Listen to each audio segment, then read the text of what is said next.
Up next, we have Gyongyi King, Chief Investment Officer at Alexander Forbes. Alexander Forbes has for the last 2 decades been one of Peregrine Capital's longest investors. Gyongyi also has over 21 years investment experience, with a focus on multi-management in the alternative investment universe for the last 13. She has a strong background in hedge fund management, and in 2009, she moved from the UK to South Africa. She will be joining Jacques this morning to discuss the theme for the Peregrine Capital Investors Day, 20 years at the coalface. These 2 industry leaders will be discussing the importance of experience in manager selection. Over to you, Gyongyi and Jacques.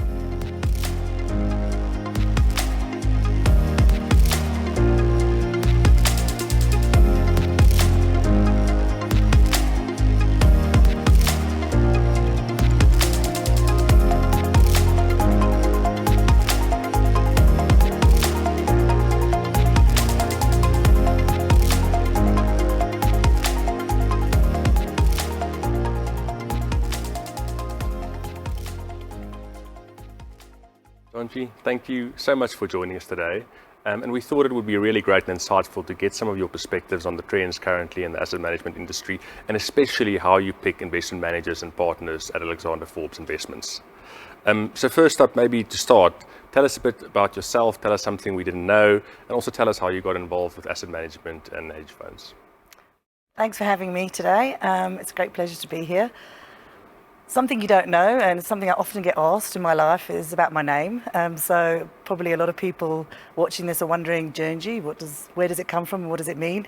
It's a Hungarian name, and it means pearl in Hungarian. So if you can say Gyongyi, you can say one word in Hungarian. Okay. So that's possibly something that most people don't know. How did I get involved in asset management? I was very, very fortunate in my career. I started off early in an Australian asset management firm called AMP. And I started in the risk department, actually, and that's actually how I got into hedge funds, because it was the late 90s and we just had a few blow-ups internationally in hedge funds, and risk started to become centre of everybody's focus and thinking about hedge funds, and we actually had some hedge funds internally, so they started a whole risk department, and I started working with the hedge fund managers, and that's really what piqued my interest and really started my career in multi-management, because I really enjoyed working with all the different hedge fund managers, understanding all the different processes and putting together risk profiles and risk reporting for them.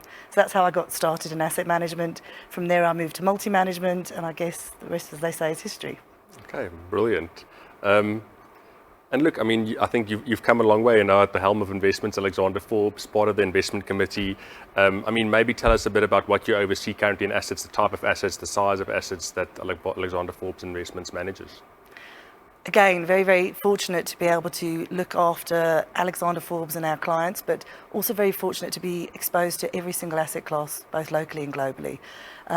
Very exciting, very interesting. So any investment opportunity that is allowable, and I guess, you know, from an investment perspective, is suitable for investors that whose assets we look after, we look at.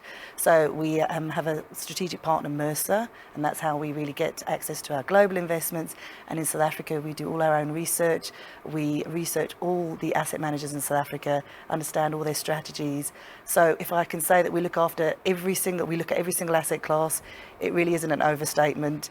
Hedge funds are one of our armory. We also obviously look at long-only equities, long-only fixed income, and also private markets, private credit, private equity. So a very expansive book and very broad, and that really gives us a very fortunate position to be able to see everything in the market and what's available for investors. Okay. It's an exciting job, but also an intense one. I imagine the last few years looking after all the asset classes and this volatility must have been quite something. It's interesting. It keeps you on your toes. I'm sure you know that too. We don't buy and sell shares, and I think being at that coalface can be very intense, because obviously share prices move up and down quite dramatically in a day. And asset managers also move around, so that also gives us a lot to do. But it's just very interesting and very fortunate, I think, for anybody in multi-management, because you really do get exposed to the best and most brilliant minds in the investment industry, and you get to talk to them every day and understand what's going in markets, and most importantly, you get everybody's different perspectives. I don't think it's always easy investments to get different perspectives, but we definitely do, because we get to speak to all the different asset managers. Okay, brilliant. I mean, onto hedge funds specifically, to my knowledge, I think Forbes was almost the first institutional investor in SA in hedge funds. Do you have some insight into how Forbes identified it so early on and why they were one of the first to almost add hedge funds to overall portfolios? So it was years before my time. So my predecessors were the forerunners, as you say. And I think really it was about the evolution of Alexander Forbes and asset management in South Africa. Many of the asset managers in your more traditional stables were leaving those to start their more entrepreneurial firms, and the hedge fund industry was lending itself to that.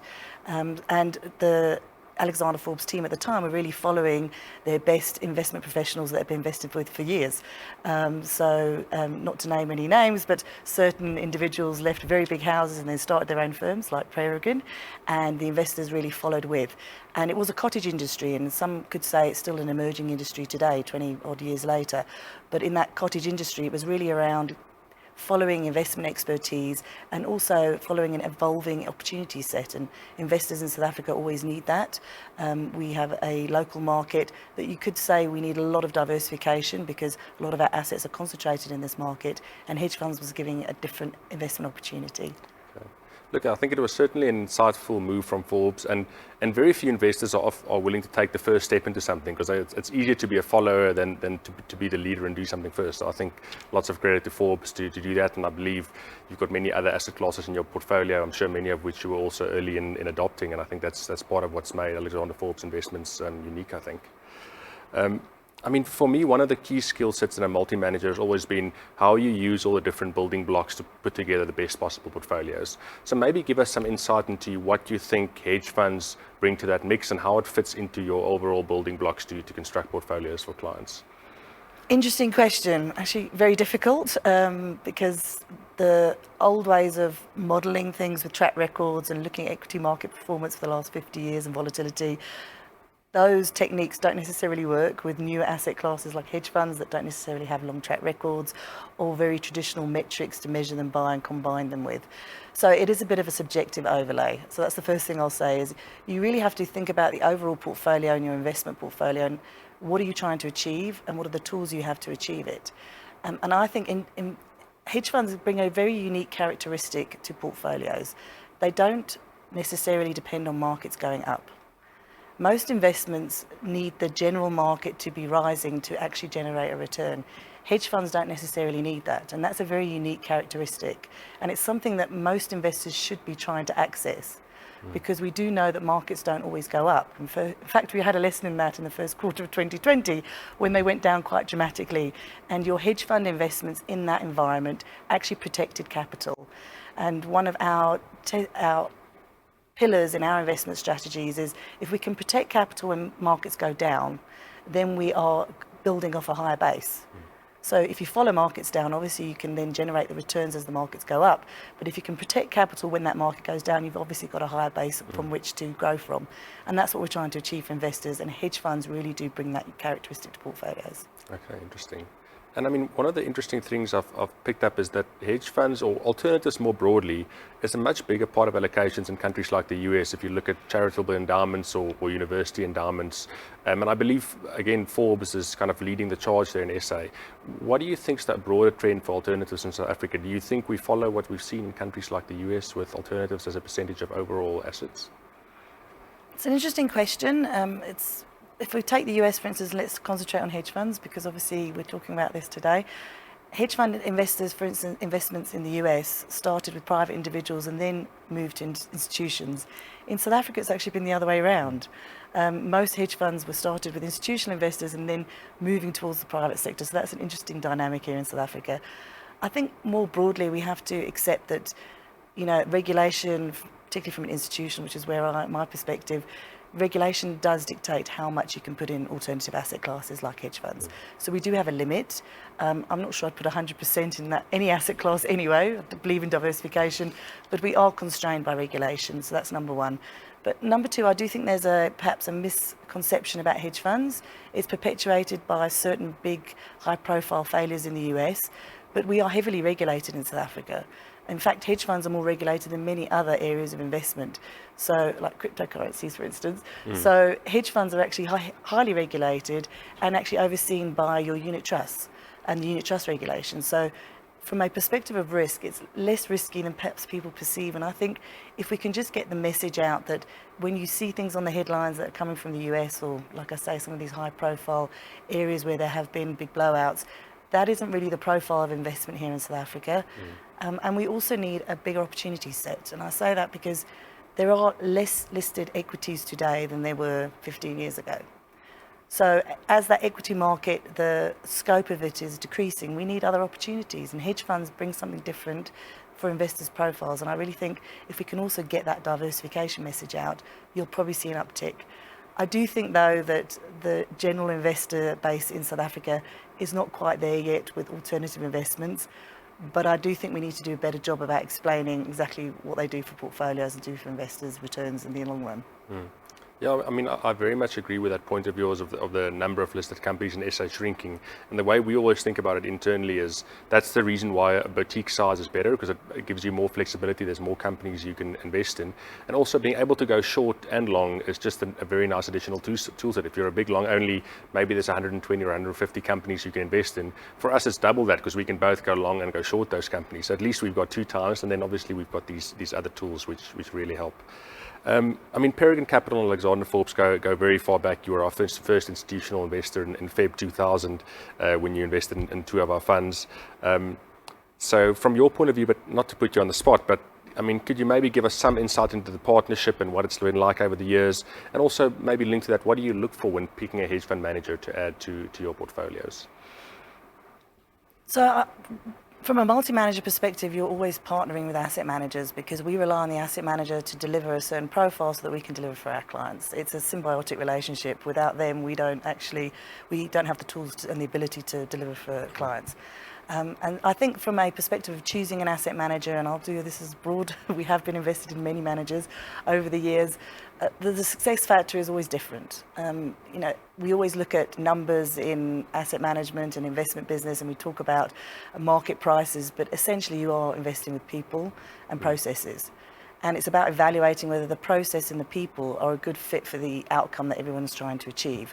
And the outcome's always different. There's a conservative outcome, there's a more aggressive, more equity-centric, less equity-centric. There's very many ways of which to capture a return.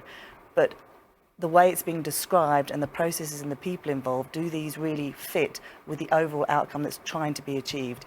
And that's not an easy process. I'm very fortunate to have a big team behind me that do a lot of that work, ask all the right questions.